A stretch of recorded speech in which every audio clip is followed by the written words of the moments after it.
Bhagavad Gita, chapter 13, verse 5. So repeat after me. Rishibhir Bahuda Gitam Chandor Bhividhike Prathak Brahma Sutra Pradeshcheva Hetu Madbhir Vinishchita.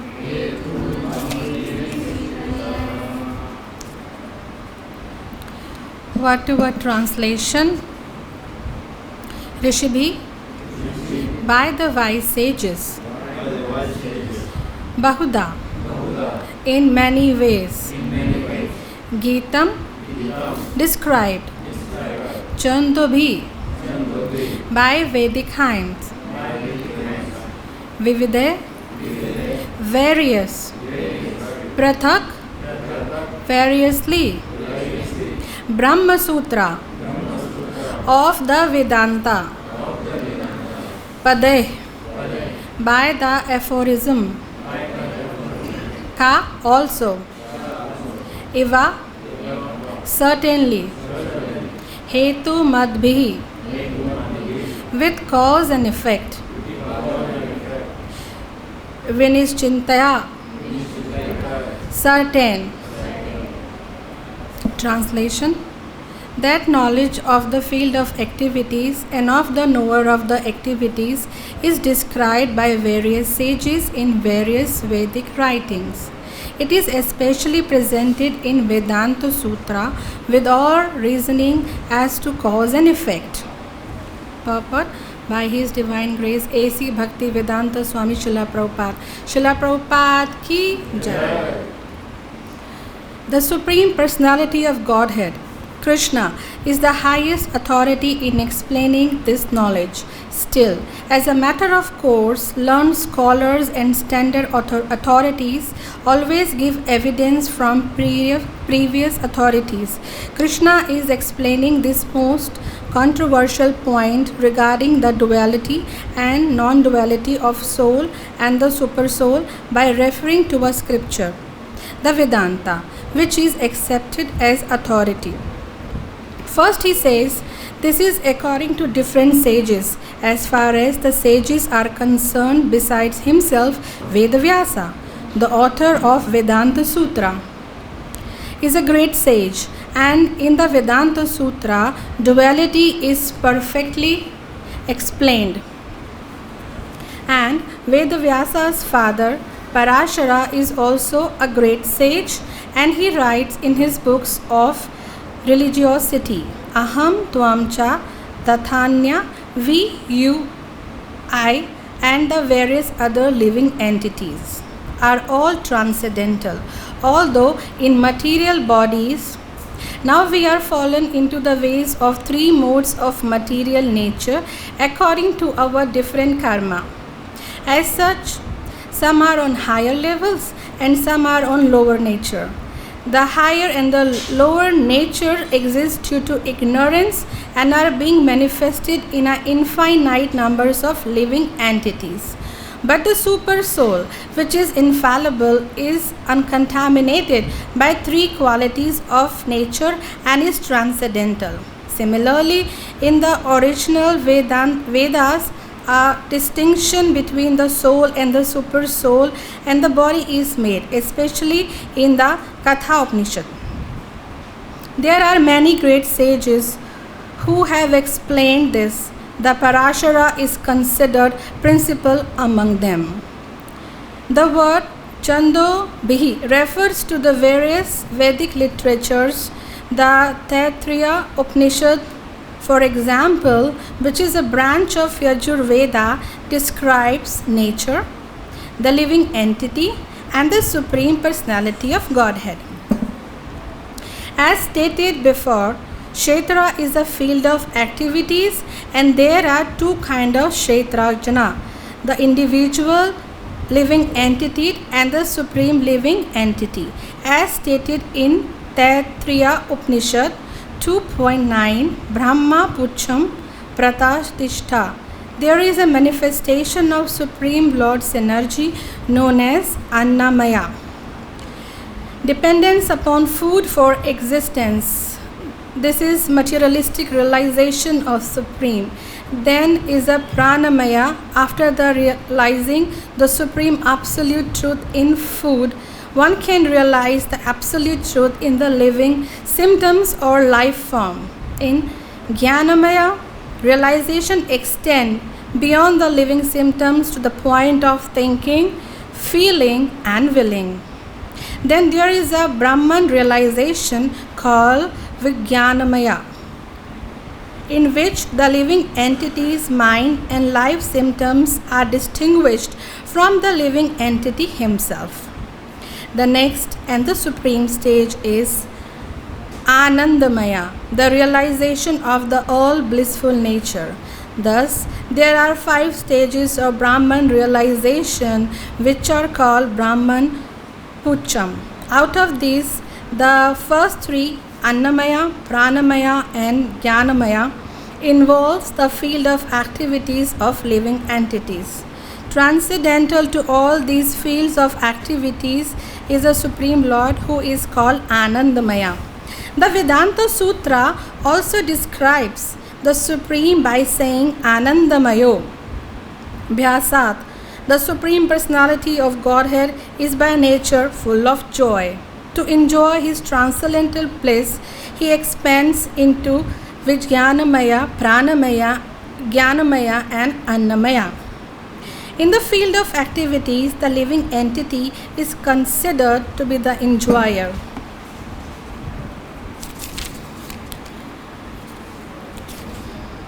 And different from him in the Anandamaya. That means that it is the living entity describes to enjoy in dovetailing himself with the Anandamaya. Then he becomes perfect. This is the real picture of the Supreme Lord as a supreme knower of the field, the living entities as the subordinate knower and the nature of the field of activities. One has to search for this truth in the Vedanta Sutra or Brahma Sutra.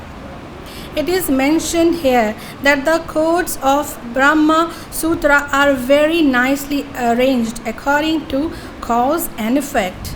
Some of the sutras are aphorisms are Na Vyad Ashrute, Natma Srute and Paratuchat Strute.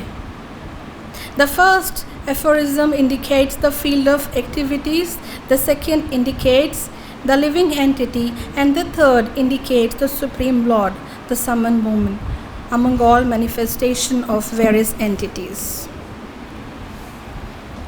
ओम अज्ञानं तिमिरन्धस्य ज्ञानञ्जनशलाकया चक्षुरुन्मीलितं येन तस्मै श्रीगुरुवे नमः। श्रीचैतन्यमनोभीष्टं स्थापितं येन भूतले स्वयं रूपा कदा मायं ददाति स्वपदान्तिकं। वन्देऽहं श्रीगुरो श्रीयुतपदकमलं श्रीगुरून् वैष्णवंश्च श्रीरूपं साग्रजातं सहगण रघुनाथान्वितं सजीवं सावधैतं सावधूतं परिजनसहितं कृष्णचैतन्यदेवं श्रीराधाकृष्णपादान् सहगण ललिता श्रीविशाखान्वितंश्च। हे कृष्ण करुणा सिंधु दीनबंधु जगतपते गोपेश गोपिका कांत राधा कांत नमस्तुते। तप्त कांचन गौरांगी श्री राधे वृंदावनेश्वरी वृषभानुसुते देवी प्रणमामि हरिप्रिये। वाञ्छा कल्पतरुभ्यश्च कृपा सिन्धुभ्यैव च पतितानां पावनेभ्यो वैष्णवेभ्यो नमो नमः। जय श्री कृष्ण चैतन्य प्रभु नित्यानंद श्री अद्वैत गदाधर श्रीवासादि गौर भक्त वृंदा। हरे कृष्णा कृष्णा कृष्णा हरे हरे, हरे Ram Ram Ram Hare Hare.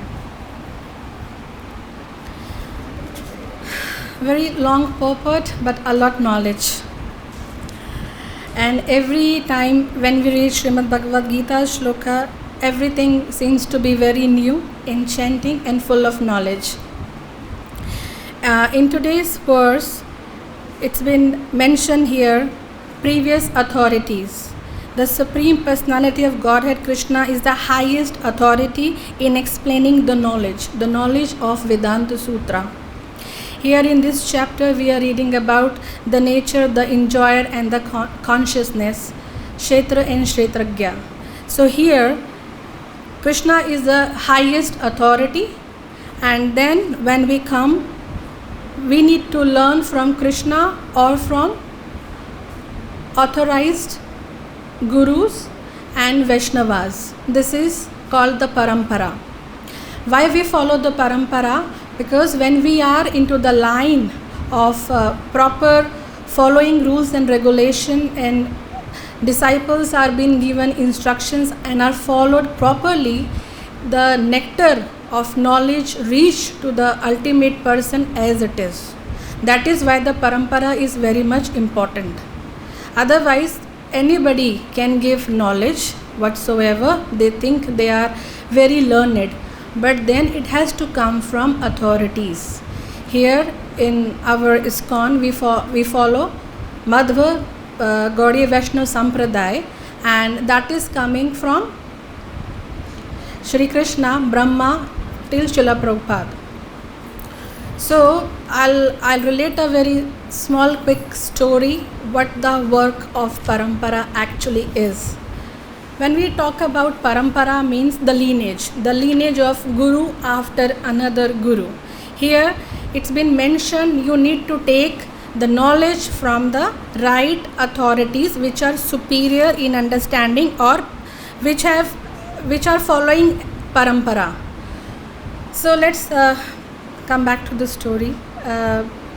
There were few people, they were standing near a big mango tree, and the ripened mangoes were too enchanting for them, and they wanted to taste that. There were one set of people, they just wanted to get it somehow, so they started throwing stones on the mango. So one time, two time, three time, then they got a stick, they just started shaking the tree, and the mango, the ripened mango, started falling down.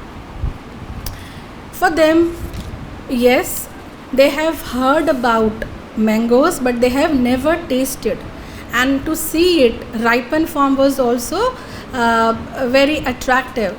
So when they tasted the mango, it was all mix of mud, dust, very very small pebbles, and they said we didn't like it. The mango is not that good fruit. I don't know why people are always keep telling mango is the king of fruits.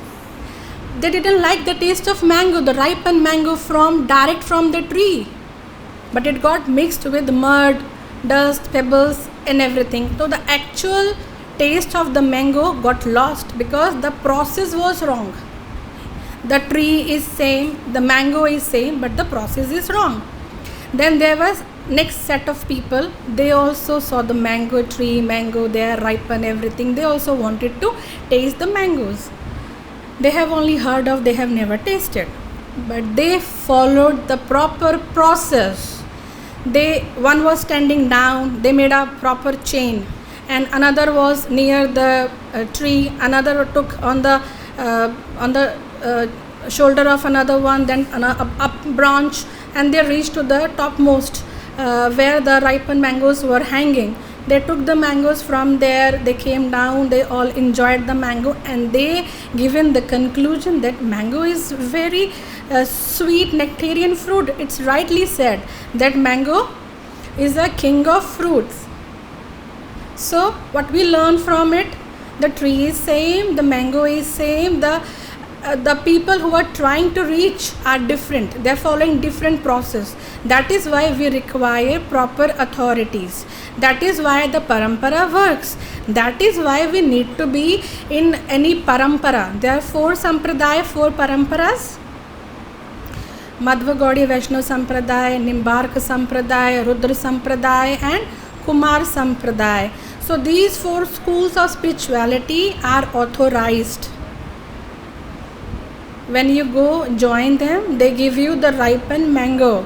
They will give you the actual Vedantic knowledge, the actual spirituality, because they are following one after another and getting that ripened mango, which is Krishna. which is the Supreme Personality of Godhead. So we are following the parampara and then we are relishing the fruit. So that is, we need to follow the previous authorities, Acharya, Srila Prabhupada, Guru Maharaj. That is very much required. Whimsically we can't act and we can't taste it. Rather we're gonna lose our taste. Whichever small amount of spark of bhakti, whatever spirituality we want to seek, if we are not channelizing our efforts toward a right way, we're gonna make ourselves more wondrous about, it's not that good actually, but people are telling it good, so you will be in a dilemma what to do, where to go, and what exactly it is. So better always follow the authorities. Here we have so many lines mentioned for Vedanta Sutra, and as we know, their Vedas are the mother and they take us toward our father. Only a mother can tell who is the father. So the Vedas are the mother and she takes us close to Krishna. So we have to take the refuge of the Vedas and understand who is the Supreme Personality of Godhead. People have so many Devi Devatas, they are worshipping Devi Devatas, but they think they are the ultimate. Yes, we need to respect them. Yes, we need to learn from them, but then we have to surrender only to Krishna because he is the Supreme Personality of Godhead. When you have no Vedas, you're gonna act the way you feel like. In my area, people say this is right, I will act that way. In this area, people say this way, so you will act that way. But which is the right path? For each and every one, the universal path. The universal path is Vedas, Vedanta Sutras. So they are Shruti and Smriti. Shruti and Smriti. Shruti is heard of. Today also we are getting knowledge through ears. We never get knowledge from eyes. We are always hearing. Even when we are chanting, we are being instructed that you should hear at least. It should not be totally silent. You should hear while you are chanting. So the anubhuti of Gyan is always done through ears. That is why Shruti Gyan is there. Then there come Itihasas, Ramayana, Mahabharata, Purana. So they are long list. But then we keep on condensing and we reach to Srimad Bhagavatam. That's why Srimad Bhagavatam is given to us by Ved Vyasa. Even though he himself has written everything, but he was not happy. So his guru inquired, why are you not happy? He is telling, I have written everything, but the inner satisfaction is not revealed to me. So he said, now you write directly about Krishna. So we got the nectar in the form of Srimad Bhagavatam. So Bhagavad Gita is a Vani of Krishna and Srimad Bhagavatam is Krishna himself. All past times are there in Srimad Bhagavatam. So in Srimad Bhagavad Gita, we get the knowledge of what need to be done, what need to be avoided. That is why the word has come here, the cause and effect. Very important. Everything, whatever we are doing is going to give us one or another kind of effect. That is known as karmas. Everything is having effect. So we have to be very careful. Vedas are giving you what to do, what not to do. But practicality comes when you start following it. Need to be very careful. In each and every work we are going to we are getting more and more karmas. But when we offer everything to Krishna Arpanam, then you are away from that, the vicious circle of karma, return karma, this karma, that karma. So you get away from all these things because you have become a devotee who is doing everything for the pleasure of Lordship. Validation is very much required. What that mean? From where you are learning all these things, from where you are getting all these instructions, these are called validations. So validations in Vedic knowledge are given by sadhu, guru, shastra. These three. If you get bewildered in some or the other decision making, day to day life also, so you have to think of three things. What are these? What sadhu says on this, what my guru says on this, and what shastra says on this. So that aspect can be clarified and you will come onto a very nice decision which will not take you toward wrong side, rather you will be onto the brighter side when you follow the validations of sadhu, guru, shastra. This is very important for all of us, those who are following the path of spirituality. And like I mentioned, we have different schools of spirituality, and Chaitanya Mahaprabhu also has gone, he was the epitome of knowledge person, the one who is having all knowledge. He is himself Krishna, so the knowledge is there within himself, but he hasn't given any kind of more addition to whatever Vedas we are having. He has just given 8 verses, that's it. So need not to add on every time, accept the way it is and then keep on following that. That is a very beautiful thing we need to understand. Whatever Srila Prabhupada is giving in his lecture, whatever is written in Srimad Bhagavad Gita can be followed as it is without adding or making some sort of deleting something or adding something. That is not required. That is why this is called transcendental knowledge.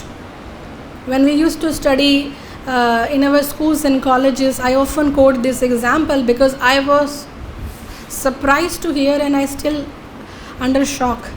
We used to keep on learning 9 planets, and we used to make a different kind of notation just to keep remember one after another. But after so many years I got to know that there are only 8 planets. That's what science is telling. So the knowledge which we get in our schools and colleges are temporary. They keep on changing, they keep on revising the syllabus. But Srimad Bhagavad Gita, Srimad Bhagavatam is as it is, and we keep on reading, keep on realizing, keep on getting it more deeper and deeper in our heart. So this kind of transcendental knowledge require no changes. So people think those who are reading spiritual books are less intelligent, but Srimad Bhagavad Gita says those who are reading Srimad Bhagavad Gita, Bhagavatam on regular basis are very intelligent. They are intellects because they are seeking the highest knowledge, the highest truth. They cannot be fooled. So the smarters come this side. So here it mentioned that Srimad Bhagavad Gita and Vedanta Sutra. It's been explained here. First we need to understand that all Vedanta Sutra is aparushaya. It's not written by somebody who is up to the platform of 3 modes of material nature or who is in human limited form. Aparusha means which is not Purush beyond that. He never comes under the clutches of Maya. He never comes under the clutches of 3 modes of material nature. That is Aparusha. So Aparusha Gyan, that's what we are getting in our Vedanta. And who are others? Humans always commit mistake. It's been referred in Srimad Bhagavad Gita. They commit mistake after doing same thing again and again. Like I take an example for all Matajis. We keep on cooking, every day we are cooking, but we commit mistakes, Same thing we are doing again and again, we commit mistakes. Why? Because we are human. This tendency is there. Then to be illusioned. Sometimes we lock our house, go out, and again come back. I forgot to lock my house. My gas stove is closed or open. Even after closing, even after locking the house, we are illusioned whether I have done it or not. So these are the problems there exist in humans, but not in the Supreme Personality of Godhead. Jivas suffer from these kind of problems, but the Supreme Personality, the Super Soul, never. Then the cheating propensity, that is also very common to see. Maybe you will not cheat somebody on a bigger level, but on a smaller level, the propensity is there. We need to subdue it, but it's there. Nobody can say I'm not having it. Everybody has that. That's why it's been mentioned here. And the last one is imperfect senses. When we are sitting here, we are hearing lecture, we are reading Srimad Bhagavad Gita, what's happening to the next room? We have no idea. What's happening in my house? I have no idea. So this is imperfect senses. When our senses, our body is here, what's happening beyond the perception of senses, we can't go to that. But for the Param Purush, everything is opposite. He never commit any mistake. He is not under any kind of illusion. He is not having cheating propensity. His senses are unlimited, opposite. That is why whatever the perfect is giving will be perfect. The Vedanta Sutra, Brahma Sutra is coming from the perfect one, Aparushaya. So it will be perfect. If I am going to write something out of my understanding, that can be a sort of addition as my understanding, but it cannot be a complete, because I myself is incomplete. The one who is incomplete can never give anything which is complete. We keep on evolving every day. We keep on discovering every day till our last breath. We are evolving into a better person, a better devotee, a better human being. Every movement. That is our position. So we have to seek the shelter of higher authorities and then keep on doing our sadhana bhakti. When we talk about Vedanta Sutra, Brahma is Swayambhu. He has not come from mother. He has come from Lord Narayana himself. So when the Swayambhu Brahma came, the knowledge, the transcendental knowledge, the knowledge appeared in his heart without saying or without telling. Everything appeared in his heart. Only first word he heard was tapa, tapa, tapa. To make it more stronger and profound, he went into tapasya, austerity. But everything was revealed to him through divine wish within his heart. So in this way, the Jivatmas, all of us, when we are practicing Krishna consciousness, we follow a setup and a kind of protocol. This has to be done, this has to be avoided to train our mind, to train our habits.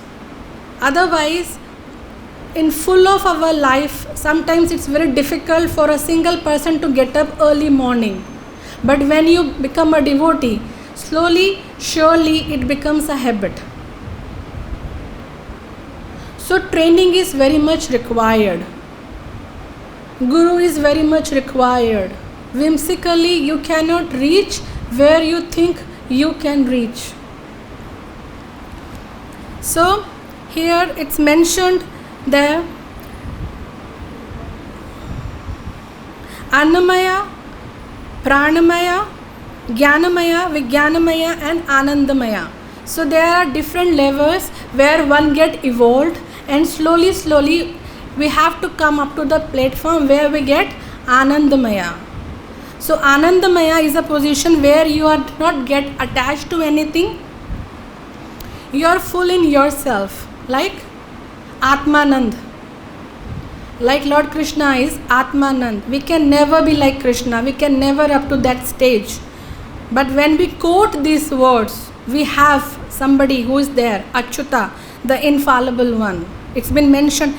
It's so beautifully explained, and it's full of so much knowledge. Vedanta Sutra also describes the Supreme by saying Ananda Mayo Bhyasat, the Supreme Personality of Godhead, is by nature full of joy, and we are full of problems.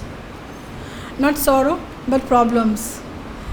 If we are not getting that level of joy, that level of satisfaction, is because of our distractions.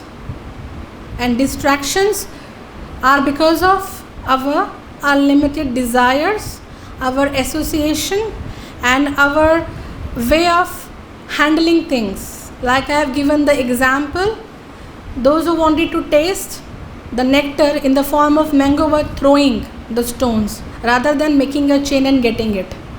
So the process to be followed is very important. Otherwise we will always be entangled up to the level of Annamaya, Pranamaya, Jnanamaya. Vijnana and Anandamaya is where it's very difficult to reach without the shelter of Guru and right association. And also here, whenever we are reading something or getting abide by, it's very important to see who has given us this. So the evidences are very much important. Like we have Pratyaksha, Anumana and Shabda. What we are following is Shabda. We are not getting that Pratyaksha, because Pratyaksha can also be wrong sometimes. Why so? What we see, actually we perceive it through our senses, and senses are limited and can never give us the right result. Like if I see the sun, I can say it's a small round disk, but sun is actually the giant, hundreds of times bigger than earth. I don't know how many times multiply, then you will get a size of sun. It's too huge. But when we perceive it, Pratyaksha, we see it a very small. So Pratyaksha can also go wrong. Then Anumana. Maybe this right, maybe that right. I should follow this way, I should follow that way. Can like a difficult situation for you, because you are in hit and trial. May or may not. But then when it comes to Shabda, these are the authoritative words followed by the Acharya, given by the Acharya, the sure success achieved by the devotees onto the path of spirituality. So that is one of the best way. So hearing is very important. Then we can actually understand. Because in Pratyaksha we can go wrong many times. What we see is not always right. Some may appear like a devotee, but he may not be a devotee. Pratyaksh. Oh, I was watching him and her. He was a wonderful devotee. But he turned out to be a demoniac person. Pratyaksha.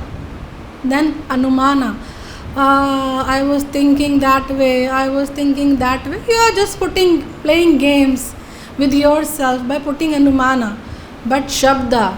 What are? Again, Sadhu, Guru, Shastra.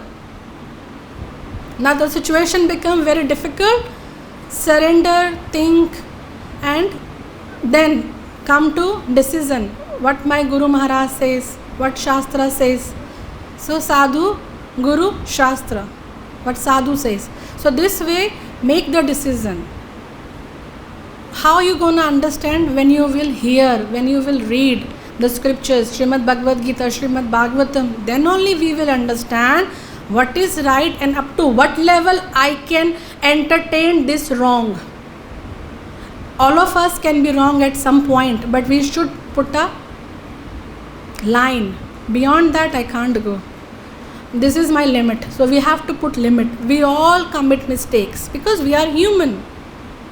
Only Krishna can never commit. Even if he is running away from, he get glories. If he is running away from battlefield, he is glorified as Ranchor. We are doing Archan Pujan, singing songs, beautiful songs for Ranchor. But if a Kshatriya run away from a battlefield, he's been cursed to death. Family, people, relatives, oh, what kind of Kshatriya you are. You ran away from the battlefield. But if Krishna is doing all well, all beautiful. So everything is okay with Krishna, but not okay with us. We need to put our limits. We need to understand how is this, and keep on asking the senior devotees and seek their blessing and shelter and keep on moving. I'll stop here. It's so much to explain, but the time is running out. So I'll stop here. Any question or comment, most welcome. Yes. You mentioned that Anand, there is one word, what was the meaning? Which word, Prabhuji? Achyuta, the one who never falls from his position. We as devotees or jivatmas, we fall from our position, in the sense we make wrong decision or we go astray from our path. But Krishna is Achyuta, who never comes down from his highest position. Like in schools and colleges, even the most exalted student, the intelligent one who is always standing first from grade 1st to 10th, maybe last in his 11th standard. But Achyuta is Krishna, who never comes down from the topmost, not to even second topmost. That is infallible. But we devotees, we as Jivatmas keep on moving from higher to low level. Why? Because we are into 3 modes of material nature. When we are into ignorance, we are totally don't want to wake up, don't want to take bath, don't want to listen, eat anything and everything. When we come on to passion, we wanted to do something, achieve something. Then also if we put somebody down, harm somebody in the mode of passion, we take it, it's okay. But when we are into mode of goodness, we at least think that this is good, this time waking up is good, this time sleeping is good, reading is good. So this way we get into ups and downs because of 3 modes of material nature. One day our passion will be high, we will be reacting differently. One day our ignorance will be high, we will be reacting differently. One day our mode of goodness will be high, we will be reacting differently. But for devotees, it's been mentioned that we should try to come up to the level of Shuddha Sattva, which is above mode of goodness. And Krishna is beyond all this. He is Anandamaya. He is happy in himself and he is Atmaram. He doesn't require anybody or anything. What are the 3 modes of materialism? That's what I mentioned, Prabhuji. 3 modes of material nature are mode of goodness, where you follow some sort of timetable. All scientists, intellects come into that category. Then comes mode of passion, where jujutsu is there. You want to achieve something. 99% of populations, rank into this. We mostly into mode of passion because we want to achieve. The mindset is also put in that way. It's not wrong. When you direct it toward Krishna, the mode of passion will also help you to complete your round early morning, wake up early morning. So when you become a Krishna devotee, everything directed toward Krishna. The third is mode of ignorance, where you don't follow anything, you just whimsically make your own rules and regulations and you follow that. People, those who are in mode of ignorance, never listen to any authority, not to even their parents. They will wake up opposite. At nights they will wake up. They will like night parties more than waking up early morning. They will eat anything at every day. I mean, they have no rules, no regulation, and they are good in fooling others. Ignorant people make their surrounding also ignorant. They are very unclean, untidy in their words and in their action. So a person can be recognized by his action, in which sort of place he is. Hare Krishna.